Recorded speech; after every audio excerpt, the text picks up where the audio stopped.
Et on va commencer. Alors, eh bien déjà, bonjour à toutes et à tous. La semaine européenne de réduction des déchets a commencé il y a quelques jours et je vous souhaite la bienvenue dans ce premier live qui est une réflexion sur les déchets de l'optique lunetterie. Donc, tout d'abord, je suis Carole Riel, fondatrice du blog Les Lunettes écologiques magazine et créatrice du label Optique for Good pour les marques de lunettes et bientôt pour les opticiens. Je suis, comme vous voyez, je suis en compagnie de Quentin Lazarus. On dit le S ou pas? Oui, on dit le Oui, S, ouais, Lazarus. je l'avais bien dit. Donc, Quentin Lazarus, opticien et fondateur de l'enseigne Lunettologie. Et Julien Riel, qui est l'ambassadeur de l'atelier Écofrugal et accessoirement mon mari, engagé dans notre quotidien de famille zéro déchet et écofrugal que nous relatons sur greenerfamily.fr. Bonjour. Voilà. Bonjour Julien. Et alors, pour commencer, Quentin, tu peux nous dire un peu plus sur toi pour qu'on te connaisse un petit peu plus. Oui, avec plaisir. Bonjour à tous. Quentin Lazarus, donc je suis cofondateur de Lunettologie, ça a déjà 5 ans. Euh, c'est un concept d'opticien personnel. L'idée est assez simple. En fait, il y a 5 ans, on a voulu modifier un petit peu les habitudes de consommation dans l'optique, en tout cas, en ne proposant pas un concept de magasin d'optique comme ça se fait, mais en décidant de rencontrer nos clients 100% sur rendez-vous. Dans un salon, dans un showroom en fait. Donc aujourd'hui, on a des showrooms à Nantes, Angers et Orléans. Et, euh, et ça nous permet de prendre le temps de conseiller nos clients, de proposer des produits éthiques au maximum. Et pour que le service soit accessible à tous, on propose également de se déplacer et de faire des rendez-vous de 7h à 22h. Voilà un petit peu pour moi. D'accord, super. Et Julien, Julien, Oui, parle-nous alors un peu de toi. tu l'as dit, je suis ton mari, très chanceux d'ailleurs. Merci. Alors moi, je suis pas opticien, mais plutôt porteur de lunettes, même si là, ça ne se voit pas. Et effectivement, dans notre quotidien, bizarrement, on s'intéresse aux déchets, leur gestion au niveau du foyer. On est famille zéro déchet depuis 5 ans. Et donc, voilà, notre objectif est d'essayer de réfléchir autour de tout ça et surtout de partager notre expérience. C'est en ça que je me suis rapproché de mon atelier écofrugal.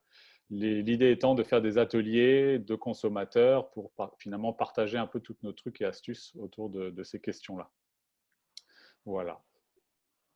D'accord. Et aussi, bon, Marie, qui n'est pas dans les lunettes, mais qui m'accompagne beaucoup sur les salons maintenant, qui est peut-être plus célèbre que moi sur les salons de l'optique, et qui du coup a un regard assez neutre sur le monde de l'optique et a des remarques assez pertinentes sur tout ce que je crée tout autour. Donc voilà, c'est pour ça aussi que je me suis permise de l'inviter sur ce live.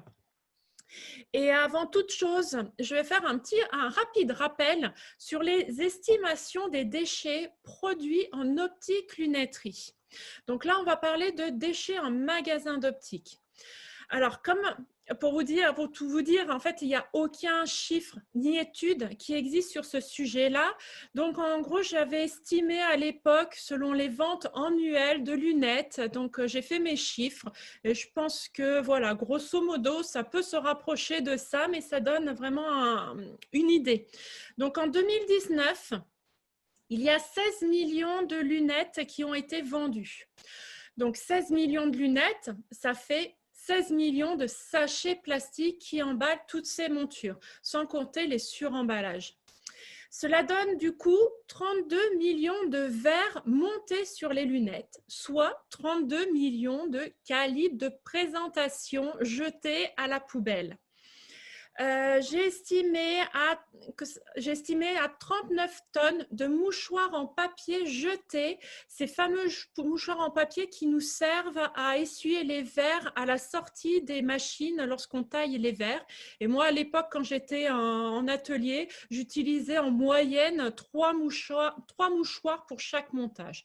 Et encore, c'est vraiment très léger. Mais voilà, donc ça fait 59 tonnes de mouchoirs en papier jetés. Et ça donne aussi environ environ 480 000 mètres cubes d'eau utilisés pour effectuer des montages. Et pour avoir une équivalence sur des notions qui nous donnent voilà, une image un peu plus précise, on a calculé avec Julien, c'est l'équivalent de la consommation moyenne de 4000 foyers en France. Et donc, du coup, tous ces achats-là, ça donne aussi 16 millions de sacs plastiques qui accompagnent tous ces achats. Donc maintenant, voilà, il y a les tote bags qui se sont beaucoup développés, il y a les sacs en papier, mais voilà, ça reste quand même une notion pour se donner vraiment une image de la quantité de déchets que ça peut produire. Donc, je ne parlerai pas de la paperasse, je ne parlerai pas de la dématérialisation, je ne parle pas voilà, de tous les services comme le café client, mais voilà, ça va être abordé dans l'heure qui suit. Et donc, il y a aussi des déchets produits lors de la fabrication d'une paire de lunettes. Et encore plus loin, il y a aussi les déchets de production de la matière qui compose une monture. Mais là, en 1 heure, on ne va pas pouvoir parler de tout ça. Mais par contre, si ça vous intéresse, vous pouvez me l'indiquer en commentaire parce que ça peut être aussi le sujet d'autres lives plus tard. Donc, indiquez-le-moi en commentaire si ce genre de déchets ou ces ordres d'idées-là vous intéressent. En tout cas, à l'heure actuelle, les solutions de recyclage ou de minimisation des déchets peuvent encore être anecdotiques et appliquées par une poignée d'opticiens. Mais aujourd'hui, on va voir comment ces alternatives et ces solutions peuvent être mises en place facilement et s'intégrer dans son quotidien professionnel. Ça, c'est le but. Et même si vous allez vous apercevoir que vous le faites déjà, ça c'est super. Mais ainsi, vous pourrez le valoriser encore mieux et aller encore plus loin. Et c'est ça qui est génial. Après, je sais que ce n'est pas révolutionnaire. La gestion des déchets n'a rien de nouveau. Il suffit de voir justement la réaction de nos aînés quand on parle de réduire nos déchets. Mais le but ici, aujourd'hui, c'est de rassembler nos idées pour faire avancer tout le monde et démocratiser ces pratiques en magasin pour qu'elles deviennent un réflexe dans notre quotidien. Donc, on va commencer. Quentin, alors, dans ton magasin, dans tes magasins, même Lunetologie, comment tu es venu à faire attention à tes déchets? Alors, nous, ça s'est fait assez naturellement dans la création même du concept, Oui. puisque, encore une fois, il y a 5 ans, c'est un peu parti d'un ras-le-bol de lancer Lunetologie. Donc, je suis cofondateur parce qu'on est 2 potes opticiens avec Antoine. Et, et à chaque fois qu'on discutait de notre métier, il revenait toujours les mêmes choses, qu'on commençait un petit peu à s'agacer en magasin parce qu'il y a plein de choses qui ne nous plaisaient pas sur la consommation, la surconsommation, le suréclairage, la surpublicité. Voilà, il y a plein de choses qui ne nous plaisaient pas. Et donc, on a décidé de travailler sur rendez-vous pour revenir à quelque chose d'un petit peu plus minimaliste, d'un petit peu plus humain. Et donc, dans la continuité d'être un petit peu plus écologique, en tout cas au maximum. Et par rapport à ton introduction, ce que je trouve super intéressant justement, c'est qu'il ne faut pas, je pense, mettre l'écologie sur un piédestal, sur un truc un peu inaccessible. Et nous, on est très loin d'être des écologistes purs et durs ou voilà, dans le sens poussé du terme. Mais en tout cas, on fait plein de petites choses dès qu'on y pense en se disant, bah, on va faire au mieux. Et ça peut être mieux fait, ça on n'est peut-être pas obligé de le faire et ça a un impact important voilà, sur les déchets ou autres. Donc voilà, c'est plein de petits gestes au quotidien et travaillant sur rendez-vous, on a peut-être un peu plus de temps de réfléchir à toutes ces solutions. Mais une fois qu'elles sont mises en place, en fait, c'est assez simple et ça coule de source pour que ça fonctionne dans la continuité ensuite. Super. Alors, je suis désolée, en même temps, on est un petit peu, je crois, scrollé par des comptes qui mettent des liens pour aller voir des vidéos et ça s'est intégré sur notre live. Donc, j'essaie de les supprimer. Donc, ne cliquez bien sûr pas sur ces liens-là. Excusez-moi, j'étais en train de les supprimer et de les bloquer pour éviter que ça pourrit tout notre fil de commentaires et que je ne vois pas toutes vos questions. Donc, merci, Quentin. pour ça. Et toi, Julien? Alors, donc moi, je ne suis pas opticien, mais par contre, on s'est rendu compte quand on a démarré cette démarche-là, c'est que quand on revenait de course, quelle qu'elle soit, hein, on était envahi d'emballages, en particulier les courses alimentaires. Et donc, ça a été un petit peu le déclic de se rendre compte que finalement, on rentrait énormément de déchets, d'autant plus qu'on était en maison et que du coup, en maison, en tout cas, ça devient une partie visible, ce qui n'était pas le cas quand on est en appartement. En tout cas, c'est moins le cas. Donc, ça a été un déclic. Et du coup, depuis, on a essayé de travailler à comment on peut réduire ça. Donc, on a commencé avec la partie alimentaire, mais maintenant, depuis 5 ans, on élargit un petit peu cette réflexion-là. Et c'est intéressant de se poser la question dans l'optique, parce que finalement, l'optique, en tant que porteur de lunettes, on est amené à porter des lunettes et du coup, on est amené à aller en magasin et à se retrouver en ressortant avec voilà, plein de choses. Donc, on peut avoir des réflexions sur comment les éviter, soit parce que l'opticien lui-même a cette réflexion-là, soit parce que nous, on l'a. Mais voilà un petit peu la démarche qu'on essaie de mettre en œuvre un petit peu au quotidien, un petit peu dans tout ce qu'on fait. Et finalement, c'est intéressant parce qu'ensuite, on s'amuse à essayer de quantifier, parce que finalement, c'est important aussi de quantifier. Et pour rebondir finalement à ce que vous disiez tous les deux, en fait, j'aime bien cette phrase qui dit que le mieux est l'ennemi du bien. Et je pense que voilà, il faut y aller petit à petit et que faire déjà quelque chose, c'est très bien. Voilà, il faut que on trouve chacun sa porte d'entrée dans cette réflexion-là. Et ce que tu disais, Quentin, je pense que c'est important dans ton cas de l'avoir pensé en amont, parce que finalement, tu as construit ton concept là-dessus, en particulier, en partie. Mais ce n'est pas rédhibitoire, c'est-à-dire c'est pas parce qu'on n'y a pas pensé au début qu'on peut rien faire. Et que donc, c'est intéressant de voir que a posteriori, on peut aussi mettre en œuvre des choses pour réduire ça. Et je pense que et consommateurs et finalement opticiens peuvent travailler pour qu'on arrive à quelque chose d'intéressant. Oui, tout à fait. Et justement, Julien, je voulais rebondir aussi sur ça. Donc, c'est vrai que on fait plein de choses déjà sur ce domaine-là, mais il y avait un exemple particulier en tant que salarié, parce que c'est vrai que les opticiens, c'est aussi bien patron qu'employé, mais c'est aussi, je voulais que tu parles de cet exemple-là, parce qu'en tant qu'employé, on peut aussi faire des actions dans son entreprise, et je voulais que tu me parles de ton action concrète que tu as mis dans ton entreprise il y a quelques années. C'est ça. En fait, je travaillais, donc c'était avant mon entreprise d'aujourd'hui, je travaillais dans un groupe qui mettait à disposition une cantine d'entreprise.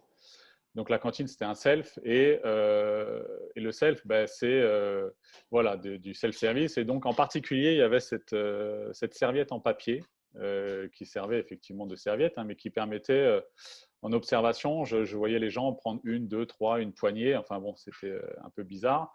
Et surtout, ça repartait directement à la poubelle. Donc du coup, j'avais fait l'exercice de me dire, si je viens avec ma serviette en tissu, est-ce que je vais, quel serait l'impact que chacun dans cette entreprise, dans cette cantine, vienne avec sa serviette en tissu. Donc du coup, j'avais fait l'exercice. Je m'étais rendu compte sur le site, c'était quasi 2 tonnes de serviettes en papier qui auraient été économisées si chaque convive venait avec sa serviette. Et c'est parti de là, en fait, cette idée-là. Donc, du coup, maintenant, je suis dans une autre entreprise. Donc, j'ai toujours ce réflexe d'avoir ma serviette. Du coup, quand je vais chercher éventuellement à manger à l'extérieur, je refuse la serviette puisque j'ai la mienne. Mais j'arrive maintenant avec mes couverts. Et donc, voilà, c'est petit à petit. Voilà, ça permet de réduire finalement le besoin que j'ai dans les fast-foods ou dans les restaurants. Et voilà, avec ce petit geste, on arrive à limiter un petit peu les déchets qu'on produit. C'était assez sympa. Donc, j'étais tout seul à faire ça dans ma cantine à l'époque. Ça a fait rigoler, mais finalement, j'en ai vu d'autres ensuite. Donc, finalement, par l'exemple, on arrive un petit peu à montrer, à voir et peut-être à intéresser d'autres personnes. Et aujourd'hui, bon, c'est vrai que je suis un peu connoté l'écolo de service dans la boîte, mais du coup, je me rends compte que voilà, c'est des réflexions que chacun a au fond de soi. On parlera peut-être du café, mais c'est aussi quelque chose qu'on a essayé de mettre en place pour réduire les cafés, capsules, etc. Il y a des machines à café qui maintenant permettent de mettre des gobelets, enfin des tasses. Ça évite d'avoir les gobelets plastiques qui tombent à chaque café. Voilà, il y a des initiatives qui existent, il faut les connaître et c'est tout l'intérêt de partager ces expériences-là. Et l'intérêt justement de l'entreprise, de tout, Oui. c'est vrai qu'on a le côté un peu écolo parce qu'il n'y a rien qui jette, mais aussi il y a un intérêt du côté de l'entreprise. Économique, parce que finalement, on va vite sur des grosses quantités en entreprise, parce que voilà, il peut y avoir plus ou moins de salariés, plus ou moins de clients potentiellement si on veut offrir des choses. Donc, ça peut se réfléchir et à l'échelle, ça peut effectivement faire des économies intéressantes. Mhm. Et toi, de ton côté, Quentin, dans tes magasins, est-ce que, est-ce que les déchets, réduire tes déchets, t'ont fait des économies? Ouais, bah, c'est un petit peu la même histoire que Julien et sur les mêmes choses, mais il y a plein de petites choses quotidiennes qu'on peut éviter, des toutes petites choses, mais on parlait des papiers. Mhm. Le papier notamment, alors les frais d'impression, les cartouches d'encre, le papier, ça a un coût hein, sur l'année hein, quand on imprime. Et encore nous, c'est des petits magasins, c'est des petits volumes hein, de clients, mais sur des grosses structures, ça va très très vite. Donc ça se diminue assez facilement en digitalisant tout ça. On envoie des mails, les signatures sur iPad. Alors il y a aussi de la pollution informatique, mais bon, après, il faut essayer de vider au maximum les drives, les boîtes mail, c'est autre chose, mais au moins diminuer le papier. Mhm. Et puis tu parlais du café, Julien. Nous, alors on fait beaucoup de café parce que pour les équipes et puis à chaque client, il y a un café ou un thé de proposé. On a des machines pour des cafés individuels à dosette. Et c'est une des choses qu'on a eu le plus de temps à trouver pour trouver le bon compromis ou la bonne alternative. Mais du coup, on a trouvé des petites dosettes en fait qui se remplissent de café en vrac qui se ferment avec une opercule et qui se mettent en fait dans la dosette pour faire du café individuel. Et ça, typiquement, quand on voit le coût de la capsule, je vais pas citer de marque, hein, mais chez certains fournisseurs, Il est réputé ça monte pour. super vite. Oui. Comment? Il est réputé pour être cher. Ouais, voilà. Donc c'est assez cher, idem pour les sachets de thé, idem pour tout ça. Alors que d'acheter une énorme quantité de bons, en plus café en vrac, de grosses quantités de thé en vrac, et puis d'avoir juste la boule à thé et puis la petite capsule qui se remplit, bah, au final, c'est écologique, donc c'est un geste qui est positif. Et en plus, ça fait des économies financières nettes. Hein. Nous, depuis qu'on le fait sur le café, ça change tout. Hein. On envoyait on faisait quelques commandes mensuelles pour les cafés, quoi. Est-ce que tu réutilises le marc de café? Non, on n'en est pas là. Voilà, Pas avec le magasin. Non. il y a un truc à faire. Ouais, il y a toujours des choses à faire en plus. Le marc de café, oui, on l'utilise. En tout cas, Julien, comme c'est lui qui boit le café, nous, ça aide pour les canalisations. Et je Et pense que après, les canalisations en optique lunetterie, c'est important, vu ce qui peut se passer dans les tuyaux des magasins. après c'est le volume. Hein. En tant que particulier, c'est plus facile à gérer du marc de café par-ci par-là que parce que dans l'entreprise où on est aujourd'hui, on a aussi donc du café en grains qu'on moud à la demande. Et donc, du coup, on se retrouve avec des bacs de marc de café, sauf que ça va hyper vite. On en a récupéré de temps en temps, sauf qu'en fait, c'est des trucs immenses, c'est des quantités qui sont assez importantes. Donc, ouais, je pense que ce n'est pas forcément facile à gérer au niveau de la société, en tout cas. Même s'il y a énormément d'utilisation possible du marc de café. Oui, tout à fait. Et Quentin, est-ce que ça a été facile de mettre ces solutions en place, justement ces solutions alternatives qui ont permis de réduire les déchets, d'avoir moins d'impact sur l'environnement? Est-ce que ça a été facile? Oui, moi je trouve qu'elles sont toutes assez simples à mettre en place. Alors quelquefois, enfin voilà, en étant, si on veut aller dans le sens de l'opticien, parce qu'on est tous pareils, hein, qui est débordé, qui a beaucoup de boulot, qui n'arrive pas à trouver du temps pour ça, il y a des choses qui peuvent être contraignantes. Il y a effectivement des choses écologiques ou qui vont être contraignantes et qui sont peut-être compliquées à mettre en place ou plus compliquées. Mais il y a énormément de choses. L'histoire du café, digitaliser pour pas sortir de papier et puis plein d'autres choses qui sont très simples à mettre en place, qui sont peut-être même plus simples. Nous, depuis qu'on digitalise, c'est quasiment plus simple de faire signer, de sortir les papiers. En plus, tout est stocké à l'avance, donc 3 ans après, on a encore les documents. Enfin, c'est génial. Oui. La chose peut-être la plus compliquée, c'est de trouver l'idée, c'est de trouver la solution ou l'alternative. Euh, Notamment pour le café, là, c'est ce qui nous a pris le plus de temps. C'est de trouver la bonne capsule qui donne un bon café. Où est-ce qu'on achète ça? Donc, on a un petit peu cherché sur Internet, etc. Mais c'est là où des lives comme aujourd'hui ou éventuellement des sites comme le tien, Ecoptique for vous, où tu recenses des collections écologiques ou autres, c'est là où c'est intéressant d'avoir des sites ou des endroits où on peut retrouver les idées. Parce que moi, je trouve que le plus compliqué, c'est d'avoir les idées. Une fois qu'on les a et qu'on sait qu'elles sont faciles à mettre en place, il n'y a plus de raison de ne pas le faire, quoi. Et là, je rebondis sur cette idée-là. C'était pour savoir si ceux qui nous sont en train de nous suivre, parce qu'on est une cinquantaine à être connectés à ce moment, est-ce que ça vous intéresserait justement un groupe Facebook spécial partage de solutions éco-frugales en magasin? Est-ce qu'un groupe privé, bien entendu, est-ce que ça vous intéresserait? Donc, mettez-le moi en commentaire pour voir si je continue cette idée ou si ça ne vous intéresse pas, ben, je ne le fais pas. Voilà. Et je voulais aussi rebondir sur, il y a des personnes qui posent pas des questions, mais qui font la remarque par rapport à l'eau. Est-ce que toi, dans ton magasin, Quentin, tu as fait une installation spéciale pour l'eau par rapport aux machines? Nous, on ne l'a pas fait. Il y a les systèmes effectivement en circuit fermé qui sont assez simples à mettre en place. Nous, on ne l'a pas fait parce qu'on a très peu de volume, enfin, on a très peu de volume. On a des petits volumes de montage et on fait pas mal de télédétourage. Donc, tu vois, au final, pour le rapport montage, nombre de montages qu'on fait, on en fait peu en fait. On fait assez peu de montage en magasin. D'accord. Où on en fait pas mal à la main, on fait beaucoup de choses, on fait nos percées à la main, on fait beaucoup de choses à la main, mais le nombre de montages machine n'est pas énorme, donc on ne l'a pas fait. Mais par contre, oui, je pense qu'il faut le faire et ça existe, c'est assez connu maintenant Oui. en Alors, je circuit tiens à fermé. Ouais. préciser que, alors, dans ce fameux bac de décantation avec la poudre de verre, il faut éviter de mettre cette poudre de verre dans les canalisations, puisque c'est filtré, c'est pour éviter dedans, mais c'est vrai que quand on nettoie le bac de décantation, enfin moi ça remonte à quelques années, je sais pas, il doit y avoir d'autres dispositifs maintenant un peu plus simples, mais il faut que ça passe tout de suite à la poubelle. Pour l'instant, selon mes enquêtes, je suis depuis 6-7 ans que j'ai le blog Les Lunettes Écologiques, je me pose ces questions-là.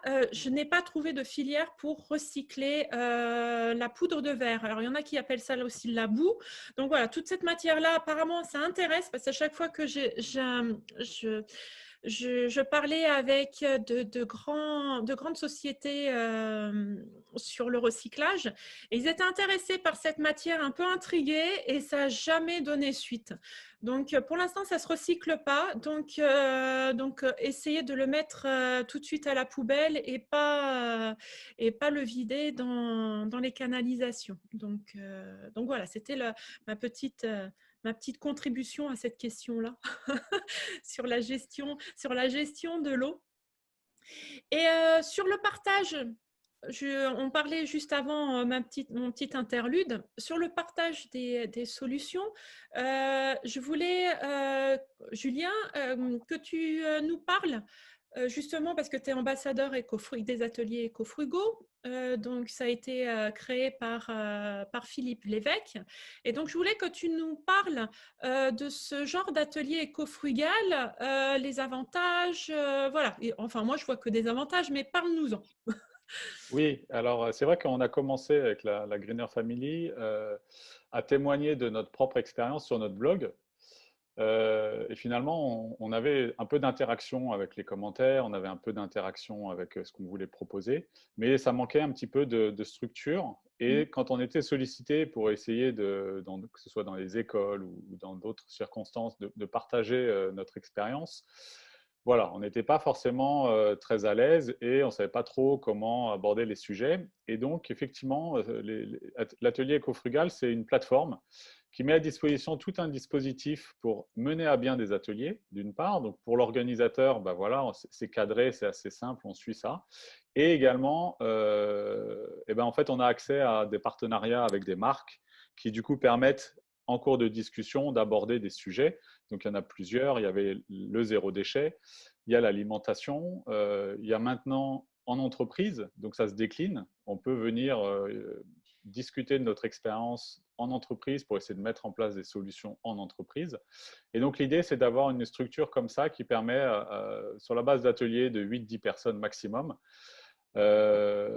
d'initier une discussion et finalement se rendre, donc avec un peu scripté des sujets et de se rendre compte que on n'est pas détenteur de la vérité et que du coup c'est hyper intéressant parce que les gens vont pouvoir aborder leurs problématiques, leurs solutions, potentiellement elles sont locales et donc voilà, c'est tout l'intérêt de ce genre d'échange, c'est de pouvoir organiser des rencontres, des discussions, échanger nos trucs et astuces, se rendre compte des adresses, qu'elles soient physiques ou digitales pour telle ou telle solution, de savoir comment on parle de l'eau dans un magasin, mais avant de changer de solution, il y a peut-être une réflexion sur comment essayer d'économiser l'eau en tant que telle dans son usage.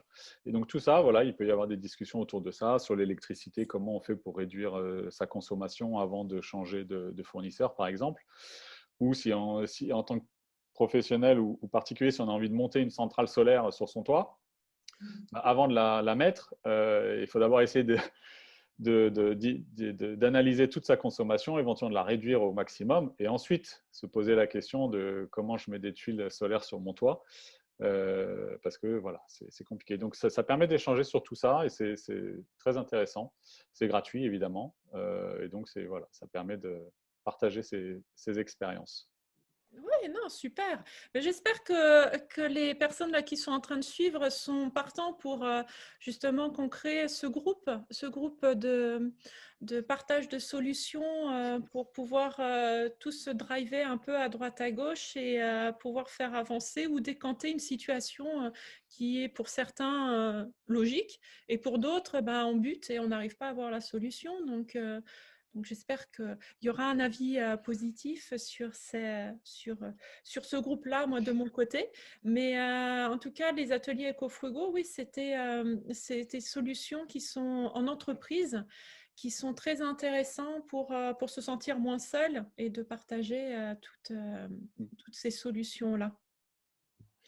Pour ça, j'étais en train de voir un petit peu les commentaires qui passaient et je vois qu'il y a une personne qui a relancé la question concernant le recyclage des calibres. Ça, je fais un petit teasing, mais j'en parlerai à la fin de la vidéo. Donc, patience, patience. Ça, j'en parle à la fin de la vidéo, mais je vais vous proposer une solution. donc, voilà. Par rapport à cette notion de facilité de mettre en place et puis de partage des connaissances, là, on a vu un petit peu la partie opticien, boutique, et j'aimerais que Julien continue à parler sur son expérience client, parce qu'on n'a pas parlé des clients jusque-là. Et tu avais une question, voire Oui. plusieurs, ce qui ne m'étonnerait pas, à ce sujet. Donc, du coup, attention, Quentin. Ouais. Est-ce que tu peux nous faire part de tes réflexions côté client? Parce que C'est l'opticien, ça. tous les jours, fait face aux clients et aussi, ils ont aussi peut-être des demandes. Donc, Julien. Je ne sais pas. Alors, effectivement, souvent, enfin, tu dis ça en rigolant, mais c'est vrai que j'ai souvent des questions. Je suis un peu le poil à gratter aussi de pas mal de sujets. Et il y a un sujet qui m'interpelle d'autant plus que maintenant, on fait attention à notre consommation. C'est-à-dire qu'un des principes du zéro déchet dans lequel on est, c'est de refuser ce dont on n'a pas besoin.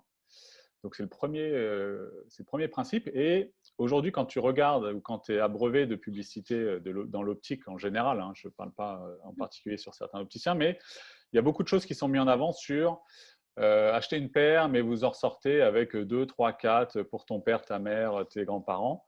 Et donc, du coup, ça m'interpelle. Et je ne sais pas si, en tant que client, on a la main sur ce genre, enfin, peut-être à choisir des opticiens qui ne proposent pas ce genre de choses, mais quand on est dans une réflexion on va dire, d'acheter l'essentiel, donc moi, si je rentre pour une paire, ben, j'ai besoin d'une paire, hein, pas de 4. Voilà, c'était un peu cette réflexion, c'est de savoir s'il y a une réflexion autour de ça, si c'est systématique chez les opticiens parce que c'est une demande, voilà, j'ai un peu de mal à comprendre ce système-là, en dehors de le comprendre comme étant de la surconsommation, et auquel cas ça me gêne. Donc voilà, je ne sais pas si on peut aborder ce... Tu veux répondre avant qu'ils partent sur une autre question?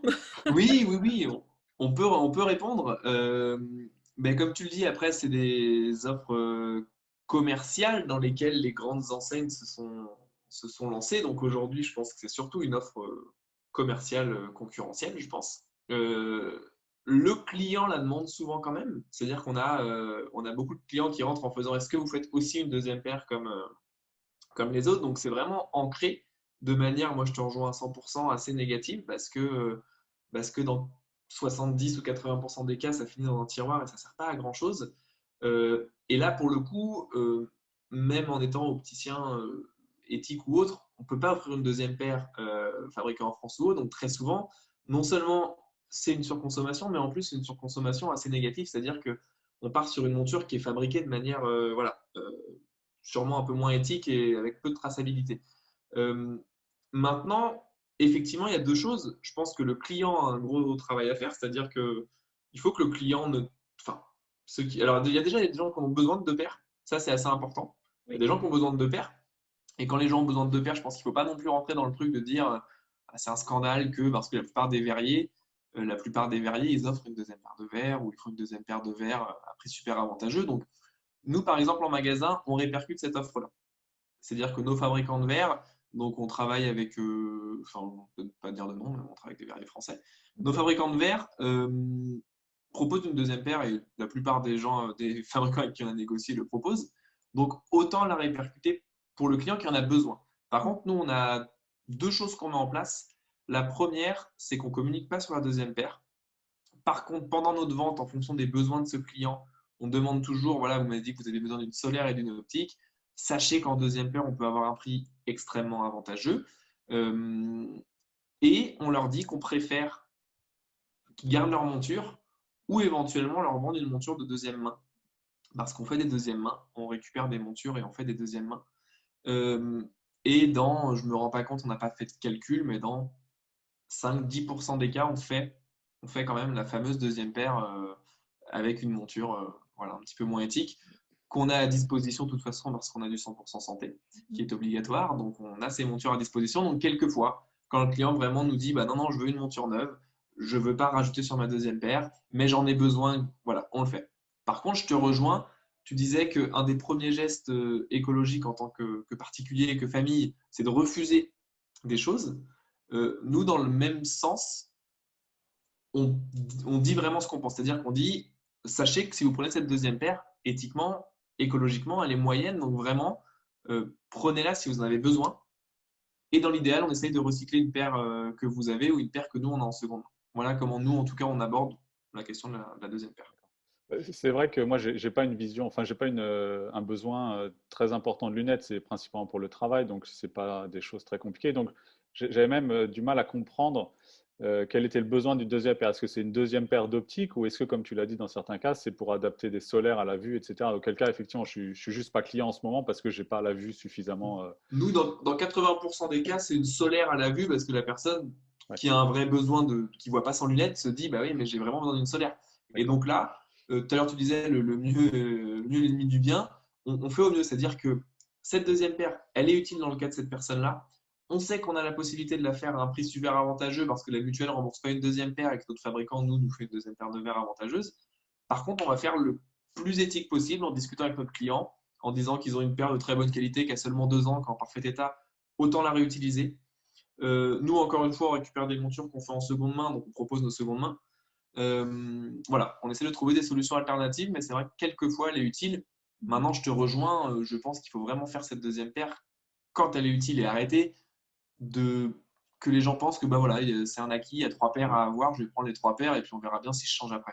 Ça c'est un vrai problème écologique, quoi. Ouais. Et du coup, la deuxième réflexion que j'avais, c'était comme aujourd'hui, on réfléchit beaucoup à un peu toutes ces filières de réutilisation, etc. C'est vrai que la lunette était encore un produit où on ne savait pas quoi faire une fois qu'on changeait. Parce que du coup, la vue évolue, du coup, on n'avait jamais pensé à réutiliser notre monture, ça c'est clair, d'une part. Et d'autre part, elles sont dans le tiroir, les anciennes, avec des verres qui du coup sont plus adaptés.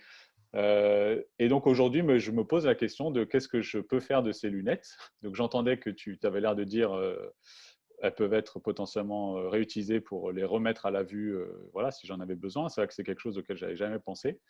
Donc voilà, c'est une autre réflexion de quoi faire de mes lunettes en fait. Mm. Moi, je peux dire quelque chose. Bien sûr. Ça me tend une perche, je la prends. Je la prends parce que je profite de la semaine européenne de réduction des déchets pour lancer officiellement mon programme de recyclage des lunettes usagées, lunettes cassées et calibres de présentation. Voilà, pour la personne qui cherchait pour les calibres de présentation, j'ai une solution. Alors, je vais être claire par rapport à ça. Le programme de recyclage que je lance avec Optic for Good, ce n'est pas pour concurrencer ce qui existe déjà. Ce qui existe déjà le fait très bien. Les associations, j'ai vu qu'il y avait des entreprises qui recyclaient des lunettes pour les reproposer. Ça, il n'y a pas de souci. J'ai une solution. S'ils ne savent pas où l'envoyer, mais s'ils les envoient déjà quelque part, oui, regardez vos habitudes. Non, la nouveauté est que je récupère les lunettes cassées.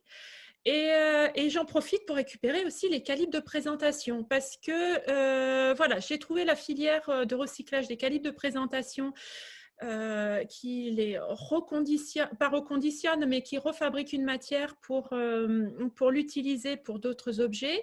Et ça va être le même principe après pour les lunettes cassées. Pour l'instant, je n'ai pas trouvé d'entreprise satisfaisante pour réutiliser la matière que je stocke. Donc, pour l'instant, c'est stocké. Bon, là, on voit pas, ça monte pas là les cartons, mais ça va bientôt monter derrière moi. Et pour vraiment recycler les lunettes, mais à 100%. Parce qu'il faut savoir que les lunettes qui sont données, envoyées et qu'on ne fait pas attention si elles sont bien en état ou si elles sont cassées ou s'il manque une branche ou des trucs comme ça, c'est envoyé direct. Et ce qui n'est pas utilisé est jeté par les associations. Et ce qui est utilisable est renvoyé vers leur filière d'aide, d'entraide, des trucs comme ça. Donc moi, je veux vraiment récupérer tout ce qui part à la poubelle pour recycler à 100%. Donc, ça, il faut me contacter pour avoir l'adresse pour envoyer tout votre stock de calibre de présentation, je prends. Tout votre stock de lunettes cassées, je prends aussi. Vous allez tout de suite me poser la question sur les verres ophtalmiques. Non, je ne fais pas encore la filière de recyclage de verres ophtalmiques parce que j'ai aucune piste. Aussi une petite, mais elle n'est pas satisfaisante. Elle n'est pas très bien avancée, donc pour l'instant, je ne le lance pas. Donc voilà, je prends la perche pour dire officiellement que voilà, mon programme de recyclage est lancé et que je mettrai les détails dans le descriptif de la vidéo après le live pour qu'on me contacte pour ça. Donc voilà, maintenant, il y a une solution pour toutes les lunettes cassées. Et pour les calibres, voilà. Je ferme ma parenthèse. Pardon. Je t'ai coupé peut-être, Quentin. Non, non, non, mais en plus, j'allais rebondir là-dessus aussi, parce qu'on en avait discuté avant, mais pour répondre à Julien, effectivement, la majorité des opticiens les récupèrent. En tout cas, on parlait, alors quelquefois, il y a des choses, entre guillemets, moins bien dans les grands volumes ou dans les grandes enseignes, mais les grandes enseignes, elles ont quand même ce réflexe très souvent d'avoir des urnes de récupération des anciens modèles. Euh, Comme dit Carole, effectivement, tout ce qui est modèle utilisable, deux branches, monture entière, il y a un paquet d'assos qui existent, il y a un paquet de sociétés, soit pour faire des secondes mains, soit pour les remettre en état, soit pour les envoyer dans des pays à l'étranger, soit pour les envoyer en France. Enfin voilà, il y a plein de choses, il faut trouver l'association qui vous convient. Mais ça, c'est assez facile à mettre en place.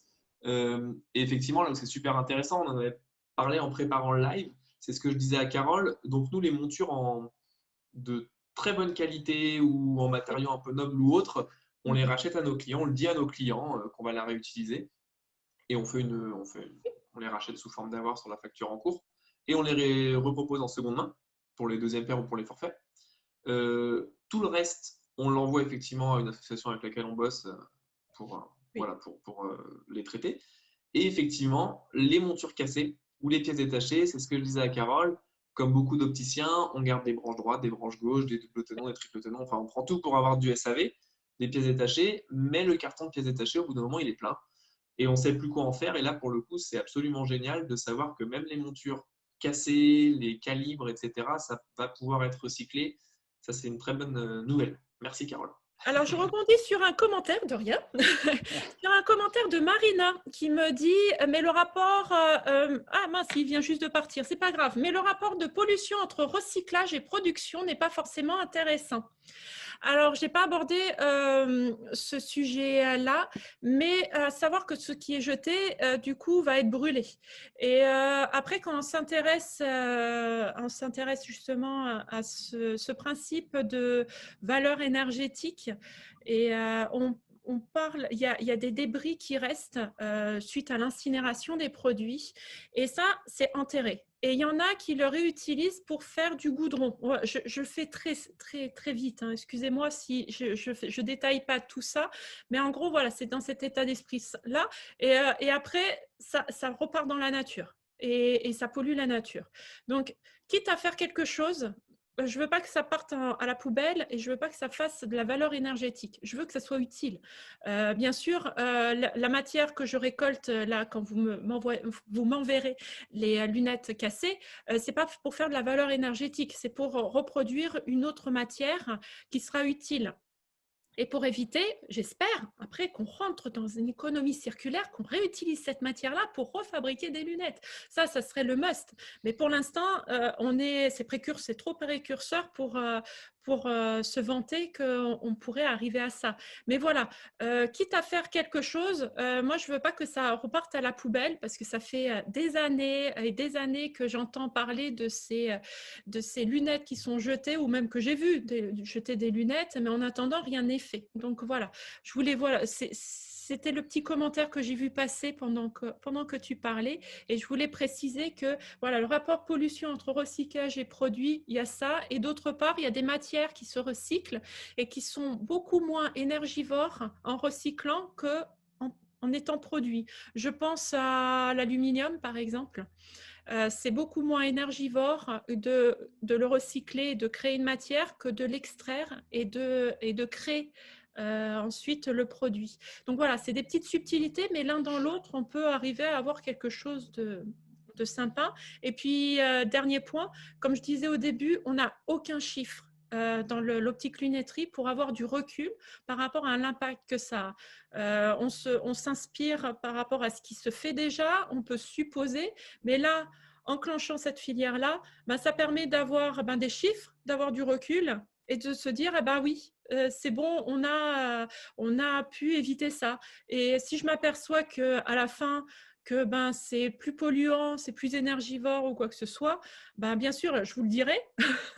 J'abandonnerai pas sans rien dire, mais voilà, et on essaiera de trouver une autre solution. Mais voilà, je voulais rebondir sur le commentaire de Marina avant de répondre aux questions. Excuse-moi. Et, non, je rebondis sur ta discussion parce que tu m'avais demandé de rechercher sur ces fameux petits sachets plastiques là, des lunettes. Et donc, en tant que particulier, il y avait.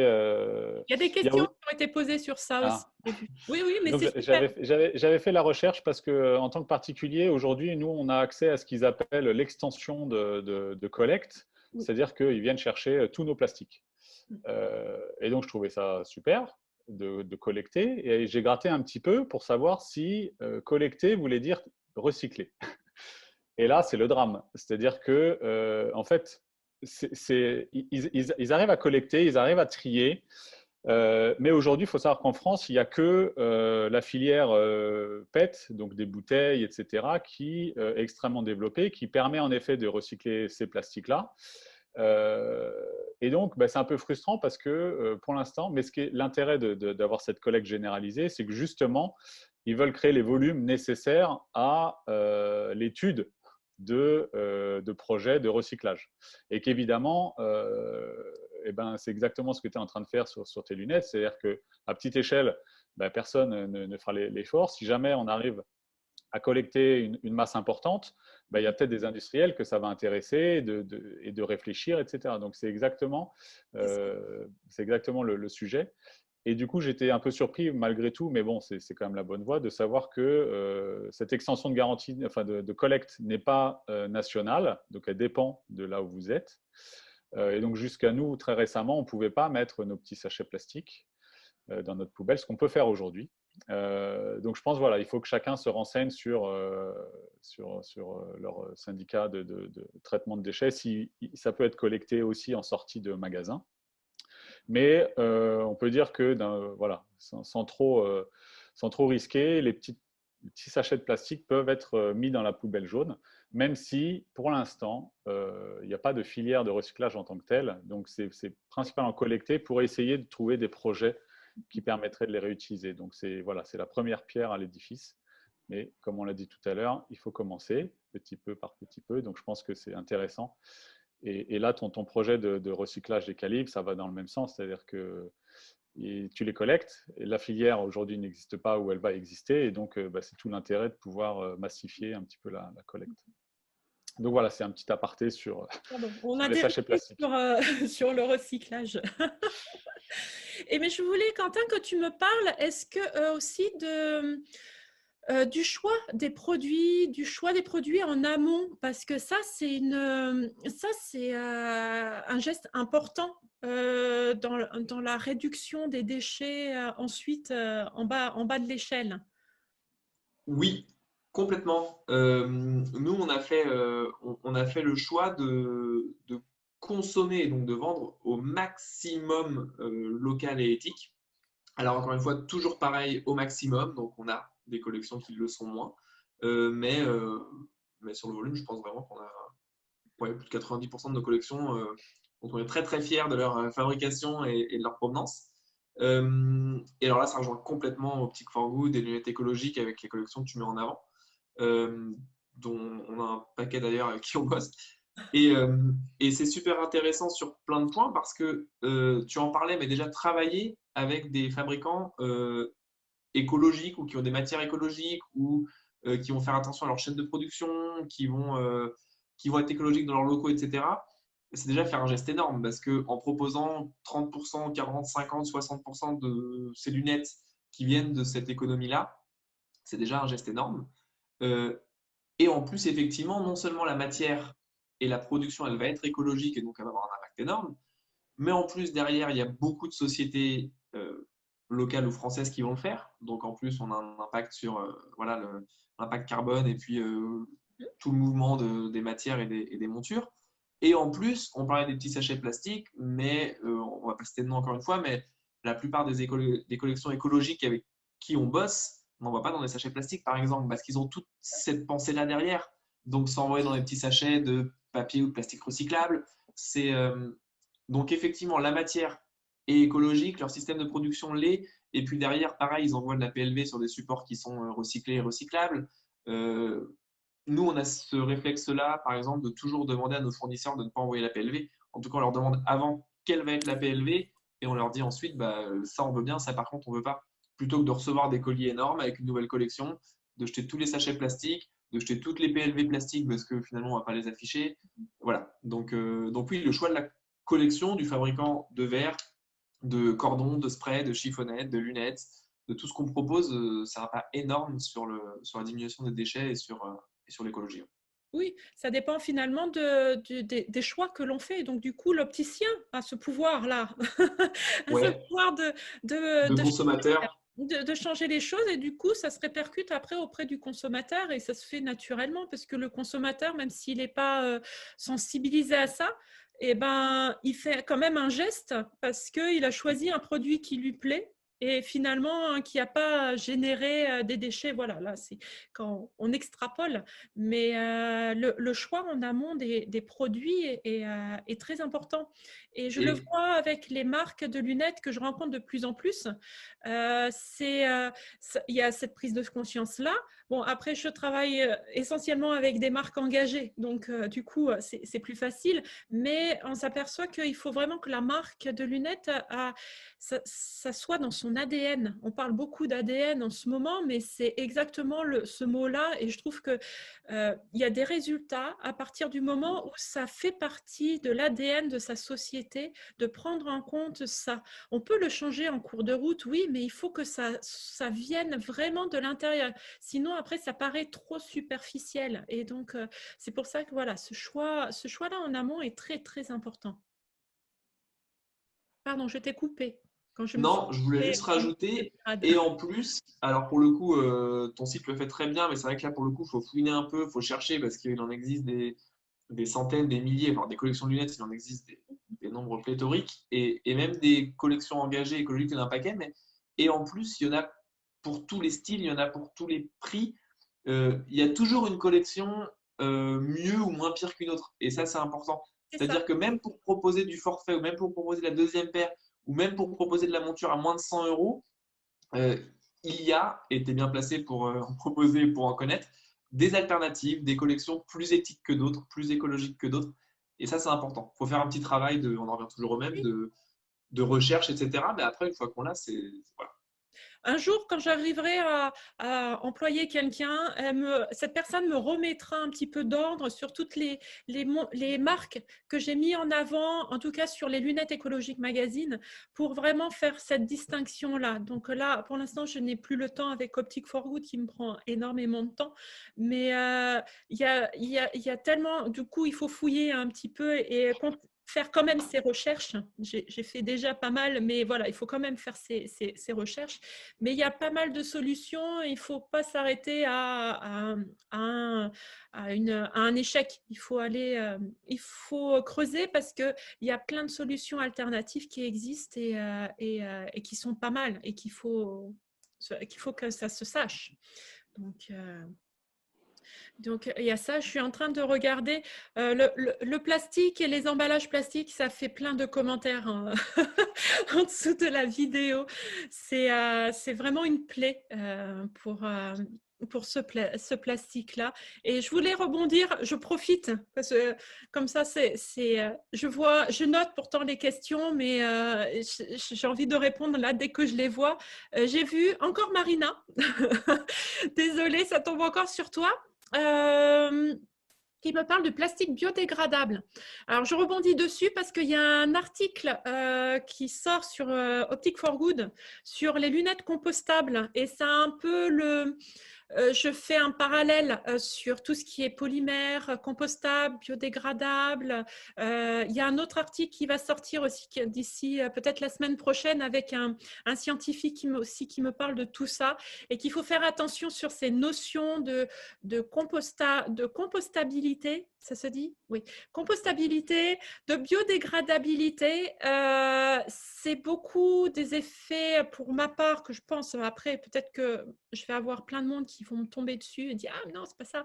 Mais beaucoup d'annonces marketing, mais ce n'est pas la solution idéale. Donc, voilà, je mets un gros bémol sur, j'ai vu plastique biodégradable, je mets un gros bémol sur cette solution-là parce que c'est pas une superbe solution et si on peut l'éviter, voilà, je suis rebondie sur ça. Par contre, pardon.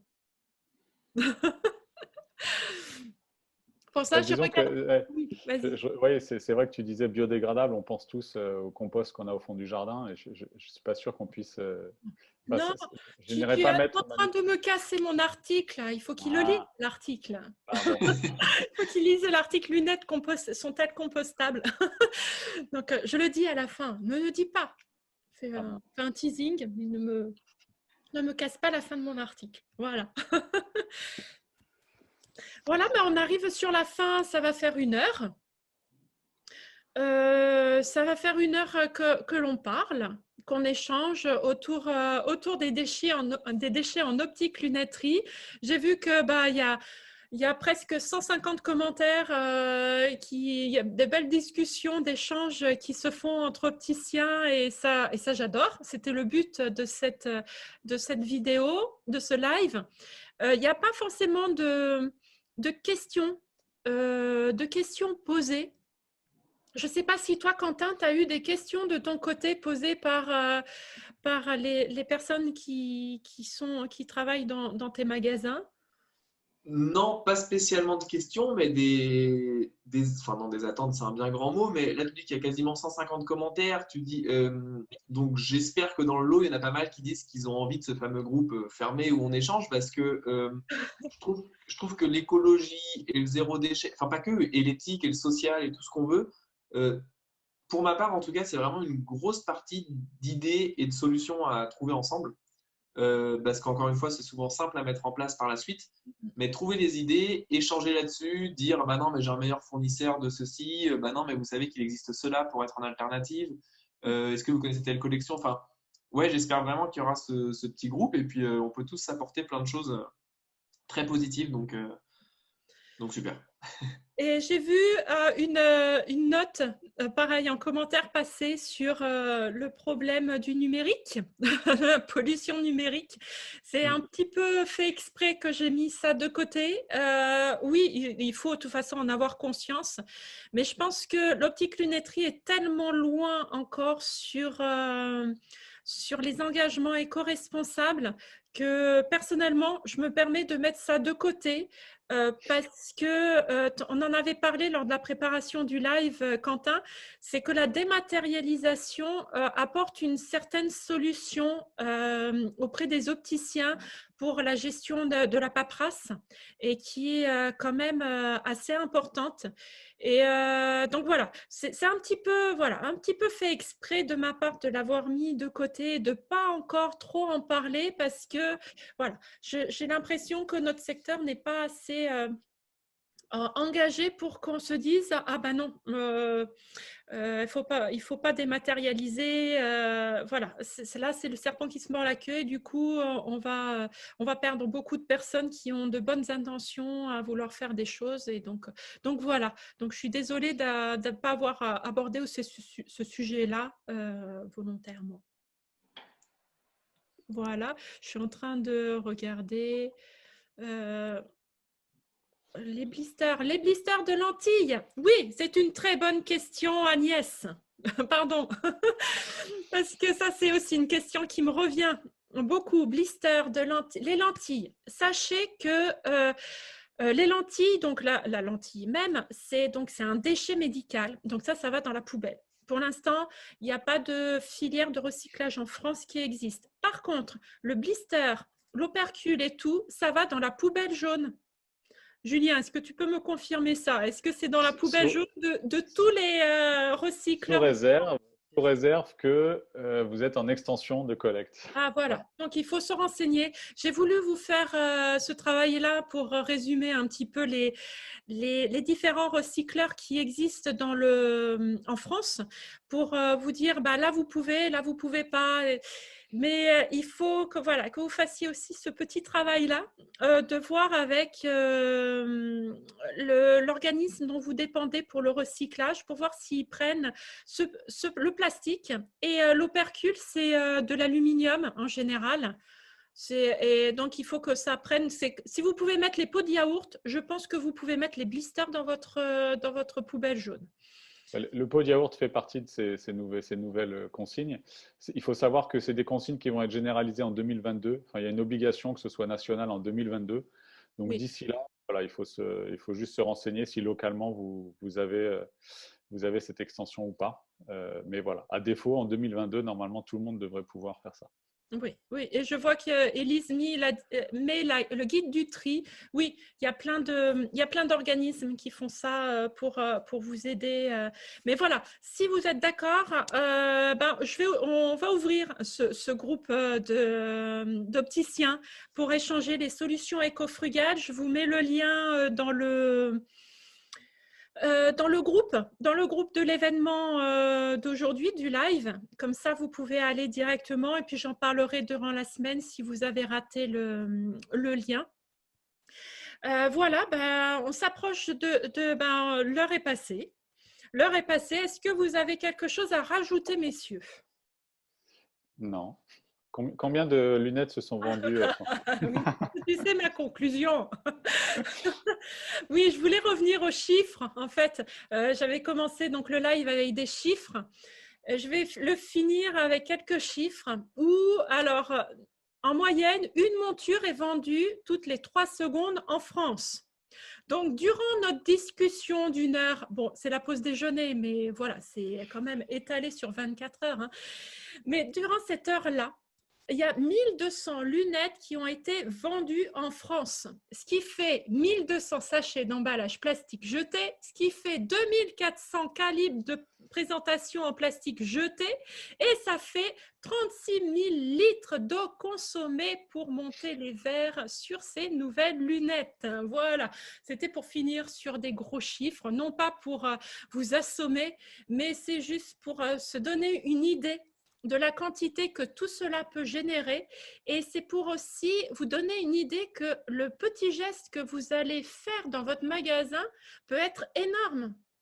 Donc pour nous, en tout cas pour moi, chaque petit geste compte. C'est vrai que les colibris sont un peu maltraités ces temps-ci, mais je suis très colibri et on peut que faire de bonnes choses. Donc, à partir du moment où on en a conscience et que nous connaissons les solutions qui existent, cela peut que s'arranger. Voilà. Donc voilà. Donc j'espère que ça vous a plu, cette heure passée avec nous. Vous retrouverez le replay de la vidéo sur la chaîne YouTube d'Optic for Good. Je tenais à remercier Quentin et Julien. J'espère que notre discussion vous a été utile, vous a été inspirant. J'espère que ceux qui nous ont suivis, ça les encourage à aller plus loin et qui ont eu des nouvelles idées, que les échanges étaient super. Donc, en tout cas, merci. Merci beaucoup. À vous. Merci à toi. Bravo à toi pour cette organisation. Merci. Oui, merci, c'est avec plaisir. Et je terminerai par juste cette phrase, c'est que le meilleur déchet, c'est celui qu'on ne produit pas. Voilà. Voilà. Parfait. Et bonne journée à tous. Merci beaucoup. Merci beaucoup. Merci à tous. Au revoir tout le monde. Au revoir.